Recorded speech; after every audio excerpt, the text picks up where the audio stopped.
আসসালামু আলাইকুম সবাইকে। সবাই কেমন আছেন? আশা করি সবাই ভালো আছেন। আল্লাহর রহমতে আমিও ভালো আছি। তো আমি শখের বসে কিন্তু হঠাৎ একটা ভিডিও আপলোড করেছিলাম সরিষাবাড়ি ইয়ামচি রেস্টুরেন্ট নিয়ে, যে ভিডিওতে আমি ভালো সাড়া পেয়েছিলাম। তাই রাতের বেলা বেরিয়ে পড়লাম নতুন আরেকটি ভিডিও করার জন্য।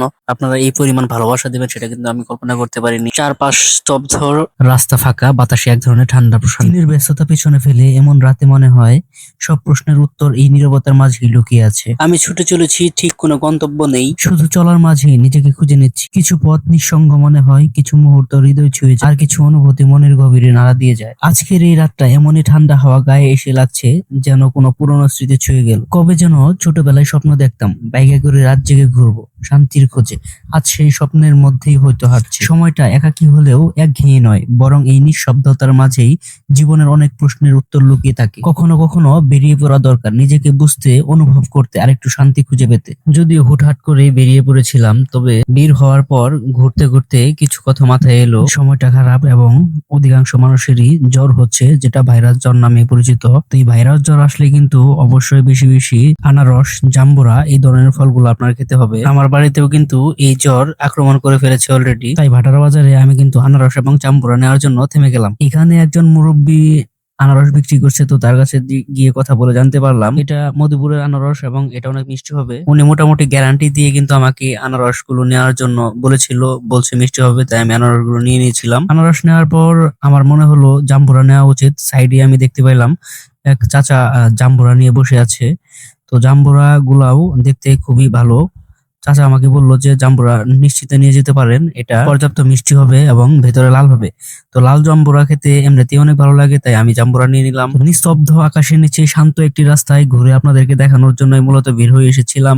তাই চলে যাচ্ছি আমি নিস্তব্ধ কোনো একটি রাস্তায়, যেই রাস্তা ধরেই আমি আমার বাড়ি চলে যাব। একটু আগেই হয়তো বৃষ্টিটা হয়েছে, আপনারা রাস্তা দেখে বুঝতে পারছেন। তার পাশটা কিন্তু নিস্তব্ধ হয়ে গিয়েছে, প্রায় ঠান্ডায় হাওয়ায়। আমার খুবই ভালো লাগছে। কিছু কথা বলতে চাই। চারপাশটা নিস্তব্ধ, কেবল হালকা ঠান্ডা বাতাস আর রাস্তায় আমার বাইকের চলার শব্দ। এই নির্জনতা অনেকের কাছেই ভয়ের, আর আমার কাছে যেন এক ধরনের শান্তি। সবাই ঘুমিয়ে পড়েছে, প্রকৃতি যেন নিঃশ্বাস নিচ্ছে ধীরে ধীরে। এই সময়টায় নিজেকে খুঁজে পাওয়া যায়। দিনের কোলাহল, দৌড়ঝাঁপ, মানুষের মুখোশ সব ফেলে আমি শুধু বাইক আর কিছু অনুভূতি নিয়ে বের হয়ে পড়ি। চেনা রাস্তাগুলো অচেনা লাগে, রাতের আলো আধারিতে জীবনটাও যেন একটু গাঢ় হয়ে ওঠে। হঠাৎ মনে পড়ে ছোটবেলায় ভাবতাম বড় হয়ে স্বাধীন হব, যেদিকে ইচ্ছে সেদিকে ছুটে যাব। আজ ছুটছি ঠিকই, কিন্তু সেই মুক্তির অনুভূতি কি সত্যি আছে? এই নিঃশব্দ রাত আমাকে অনেক প্রশ্ন করে, আমি কি ঠিক পথে আছি? জীবনের মানে কি শুধু ছুটে চলা, নাকি মাঝে মাঝে থেমে গিয়ে নিজের ভেতরের কণ্ঠটা শোনা? আজ রাতে বাইক চালিয়ে বুঝলাম চুপচাপ সময়গুলোই সবচেয়ে জোরে কথা বলে।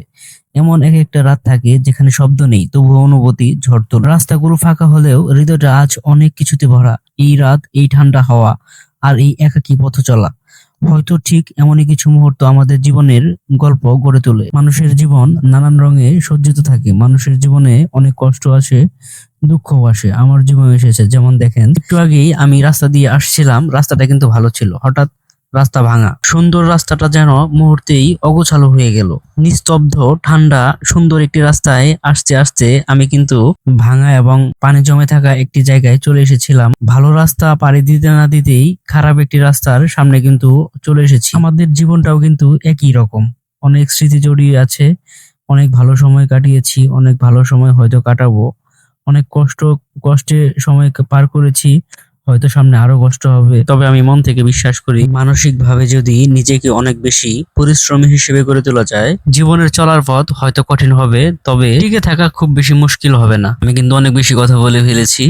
আমি কিন্তু ভিডিওটা করেছি আমার হেলমেটের সাথে একটি মোবাইলের মাধ্যমে। জানি ভিডিওর রেজুলেশন খুব বেশি ভালো হয়নি, তবে যতটুকু দেখানো যায় আমি আমার নিস্তব্ধ এই এলাকার রাস্তাটি আপনাদের মাঝে দেখানোর চেষ্টা করেছি। জানি না কেমন হয়েছে, তবে আপনাদের যদি ভিডিওগুলো ভালো লাগে তাহলে আমি অবশ্যই এর চেয়ে ভালো ভিডিও দেওয়ার চেষ্টা করব। হয়তো মানুষ শুরুতেই পরিপূর্ণ থাকে না। যদি আমার ভিডিওগুলো আপনাদের ভালো লাগে তাহলে আমি চেষ্টা করব ভালো একটি ক্যামেরার মাধ্যমে আপনাদেরকে আমার ভিডিওগুলো তুলে ধরার জন্য। আপনারা যদি আমাকে অনুপ্রাণিত করেন, আমি হয়তো ভালোর থেকে ভালো ভিডিও দেওয়ার চেষ্টা করব। জানি না এই নিস্তব্ধ রাস্তা আপনাকে কিছু মনে করিয়ে দেয় কিনা, তবে আমার জীবনে নিস্তব্ধতার সাথে অনেক কিছুই কেটে গিয়েছে। নিস্তব্ধ রাস্তা, নিস্তব্ধ পরিবেশ আমার সত্যি অনেক ভালো লাগে। তবে রাতের আকাশে ঘুরতে আমার খুবই ভালো লেগেছে, এখনো ভালো লাগছে। কিছু কথা আরো বলতে চাই, শত ব্যস্ততার মাঝেও, শত পরিশ্রমের মাঝেও কিছু সময় নিজের সাথে কাটানোর জন্যই হয়তোবা এরকম একটি রাস্তার দরকার ছিল, এরকম একটি রাতের দরকার ছিল, এরকম একটি নির্জনতার দরকার ছিল। দিনের কোলাহলের পরে এমন নিস্তব্ধ রাত আসে, কখনো কখনো এইভাবেই জীবন একটু থেমে যায়, শান্ত হয়, আর আমরা খুঁজে পাই নতুন করে বাঁচার মানে। হাজারো কষ্ট থাকবে, দুঃখ থাকবে, দিন শেষে আপনি শুধুই নিজের। আপনি যাদের জন্য এত ভাবছেন, এত করছেন, তারা কি সত্যি আপনার জন্য এতটা ভাবে? দিন শেষে একটুখানি সময় দেন নিজের জন্য, নিস্তব্ধতার মাঝে শান্তি মেলে। জানি না আজকের ভিডিওটা কেমন হয়েছে, তবে আমি এর চেয়েও আরো ভালো ভিডিও দেওয়ার চেষ্টা করব যদি আপনাদের ভালোবাসা আমার সাথে থাকে। দেখতে দেখতে বাড়ি চলে এসেছি, ভিডিওটা অনেক লম্বা হয়ে গিয়েছে। আজকের ভিডিওটা এই পর্যন্তই রাখছি। আল্লাহ হাফেজ।